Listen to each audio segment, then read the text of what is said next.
ყოველი მათგანი ექსკლუზიურია და მხოლოდ ერთადერთი ეგზემპლარის სახით არსებობს. ბისერის სვაროვსკის თვლებისა და ნახევრად ძვირფასი ქვებისგან აქსესუარებს თამუნა ლეჟავა მეოთხე წელია ამზადებს. პროფესიონალები ამბობენ, რომ მას საკუთარი ხელწერა აქვს, რომლის გამეორება ძალიან ძნელია. არასდროს არ ვხატავ ესკიზს. აი ვხედავ დაახლოებით რა მინდა გავაკეთო. და მუშაობაში ნელ-ნელა იხვეწება იდეა. ყოფილა რომ თქვათ ჩანაფიქრს ჯობია გაკეთებ. ერთ-ერთ ბოლო ნამუშევარზე მერლინ მონროს სახე იკითხება. ერთმანეთისგან სრულიად განსხვავებულ სამკაულებს მხოლოდ ის აერთიანებს, რომ არც ერთი მათგანი არ არის მცირე ზომის, თუმცა ერთი შეხედვით სადღესასწაულო აქსესუარი ჯინსებზეც თავისუფლად შეგიძლიათ ატაროთ.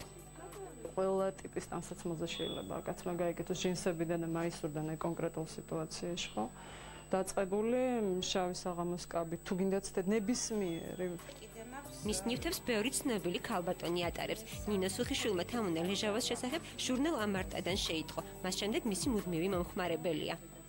ძალიან მომწონს ძირითადად სცენაზე ვიკეთებ, მაგრამ იმდენად ლამაზია, რომ მართლა გითხრათ ჯინსებზეც და თეთრპერანგზეც მშვენივრად შეიძლება ცხოვრებაშიც ატარო. აი ეს არის, რომელიც ძალიან მომწონს და იმდენად მომწონს, რომ სპეციალურად კაბაც კი ამ ფერებში გავაკეთე სცენაზე თავის დასაკრავად. თამუნა ლეჟავას კოლექციიდან 8 აქსესუარი აქვს კახი კალაძის მეუღლის ანუკა არეშიძეს. აი ეს არის ის გალსტუკი, რომელიც ანუკამ იყიდა.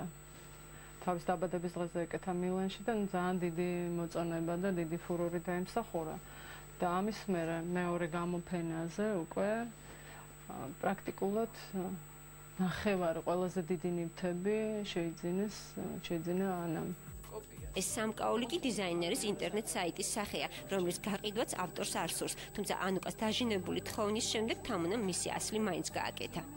აი ეს არის ის კოპია, რომელიც ანუკასთვის გაკეთდა და ანუკა მაინც ორიგინალი აარჩია ბოლო-ბოლო.